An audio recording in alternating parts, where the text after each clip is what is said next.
Hello दोस्तों, मैं दीपक महोबिया, मेरे YouTube चैनल में आपका स्वागत है। क्या आपने ऑब्जर्व किया है कि जीडीपी डाउन होते जा रहा है लेकिन सेंसेक्स अप जाते जा रहा है। इस वीडियो में मैं आपको एक छोटा सा एनालिसिस बताऊंगा और मुझे लगता है कि ये आपके काम आ सकता है। और अगर आप स्टॉक मार्केट में नए हैं तो आपको तो ज़रूर इस वीडियो को पूरा देखना चाहिए। तो आगे बढ़ते हैं। सबसे पहले बहुत शॉर्ट में ये समझ लेते हैं कि ये जीडीपी होता क्या है। जीडीपी मतलब ग्रॉस डोमेस्टिक प्रोडक्ट। इसका डेफिनेशन बोलता है gross domestic product is the total monetary और market value of all the finished goods and services produced within a country's boundary in a specific time period. या simple शब्दों में समझे तो देश के अंदर जो भी फिनिश्ड गुड और सर्विसेज प्रोड्यूस्ड होता है उसका मार्केट वैल्यू वो जीडीपी कहलाता है। आगे मैं थोड़ा सा डिटेल आपको बताऊंगा, पर अभी के लिए इतना ही समझें। अब पिछले 2 साल का जीडीपी का क्वार्टरली डाटा देखते हैं। तो 2018-19 फाइनेंशियल ईयर के क्वार्टर 1 पे जो जीडीपी ग्रोथ था वो था 7.1%। ये मैं रिवाइज्ड डाटा बता रहा हूँ आपको, और इसका बेसिस है 2011-12 का प्राइस। दूसरे क्वार्टर 2018-19 में जीडीपी ग्रोथ था 6.2%, तीसरे क्वार्टर में 5.6% और चौथे क्वार्टर में 5.7%।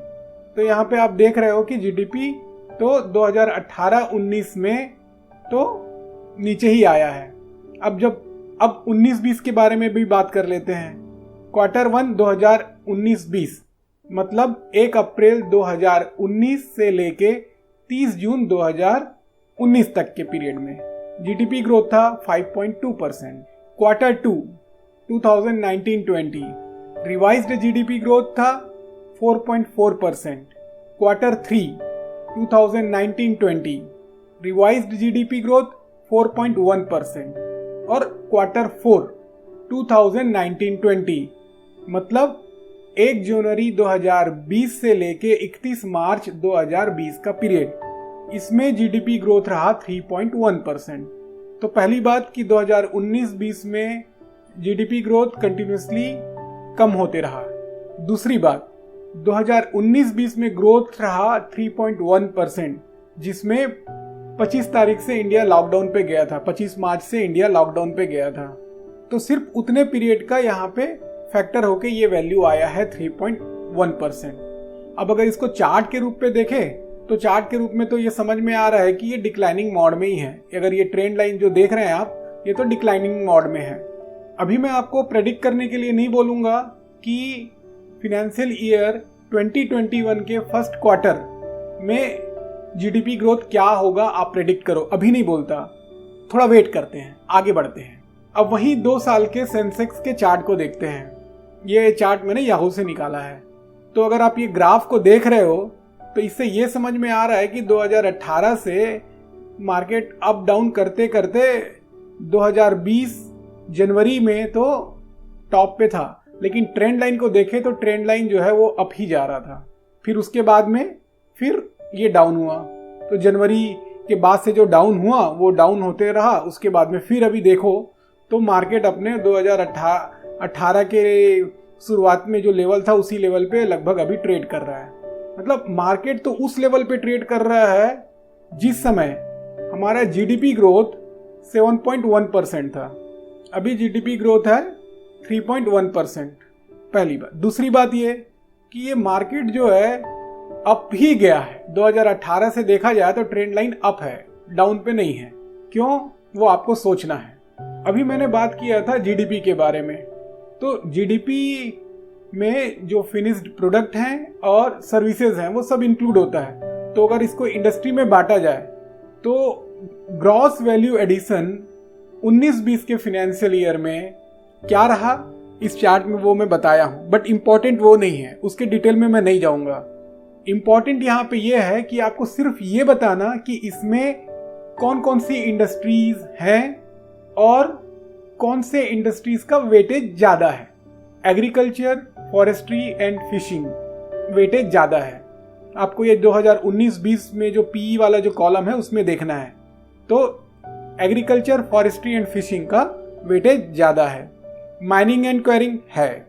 मैन्युफैक्चरिंग वेटेज ज़्यादा है। अगर वैल्यू टर्म में देखें तो 23,17,280 करोड़ मैन्युफैक्चरिंग का कंट्रीब्यूशन रहा।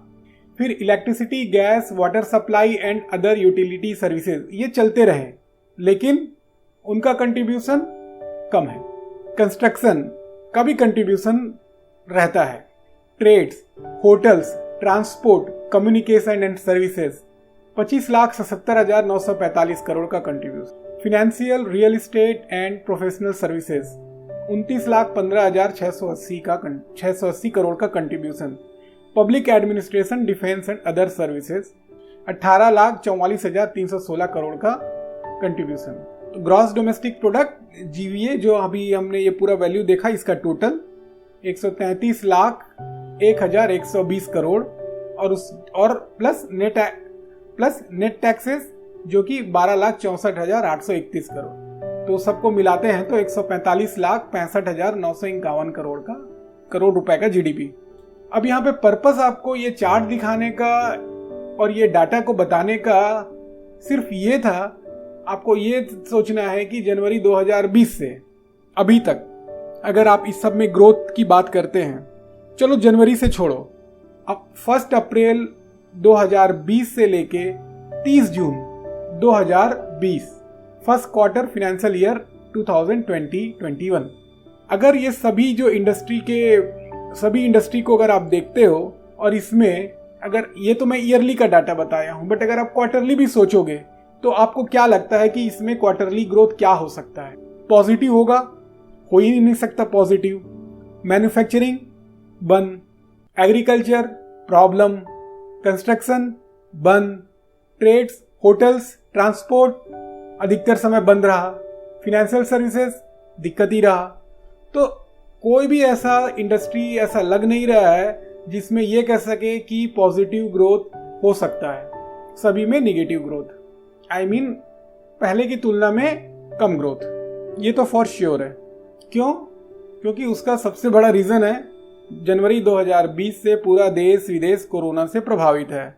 ये सिर्फ भारत की बात नहीं है, पूरे विदेश का, पूरे विश्व का वही हाल है।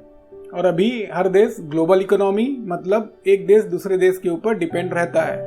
अगर कोई देश एक्सपोर्ट ओरिएंटेड देश है तो प्रॉब्लम, कोई देश इंपोर्ट ओरिएंटेड है तो प्रॉब्लम। अब जरा एक बार साथ में सेंसेक्स और जीडीपी के ग्रोथ के चार्ट को देखते हैं। तो जीडीपी का ग्रोथ का चार्ट तो दिखा रहा है कि ये तो कंटिन्यूअस डिक्लाइन पे रहा, लेकिन अभी भी ये समझ में नहीं आ रहा है कि जीडीपी डिक्लाइन हो रहा है फिर भी सेंसेक्स क्यों चढ़ रहा था। होप, शायद ये सही वर्ड है, होप, कि आज नहीं तो कल चीजें सुधरेंगी और देश तरक्की करेगा। आगे कुछ बोलने के पहले एक बार एक और डाटा को देख लेते हैं। अभी मार्च अप्रैल पीरियड में कितने नए डीमेट अकाउंट ओपन हुए हैं। अब आपको तो मालूम ही होगा कि स्टॉक मार्केट में इन्वेस्ट करना या ट्रेड करने के लिए डीमेट अकाउंट होना ज़रूरी है। तो अभी मार्च अप्रैल 2020 में करीब 12 लाख नए डीमेट अकाउंट ओपन हुए, मतलब 12 लाख नए इन्वेस्टर्स मार्केट से जुड़े। मार्च में 6.1 लाख और अप्रैल में 6 लाख। ये डाटा मुझे नेट में सर्च करते समय मिला और ये वैल्यू बहुत ज़्यादा है, जो नॉर्मल एवरेज होता है उससे बहुत ज़्यादा है। इससे ये तो समझ में आता है कि जिस हिसाब से मार्केट गिर रहा था और चारों तरफ यही आ रहा था कि मार्केट में बहुत अच्छी अपॉर्चुनिटी का समय आ रहा है निवेश करने के लिए, शायद वही आकर्षित किया होगा। फिर लॉकडाउन वाले पीरियड में सब घर में थे तो उस समय लगा कि चलो जल्दी से डीमेट अकाउंट ओपन करके मार्केट में ट्रेडिंग चालू कर देते हैं, मार्केट से क्विक पैसा बन सकता है। और कई लोग एनालिसिस कर भी रहे होंगे और हो सकता है कुछ समय उनका एनालिसिस सही जाए भी।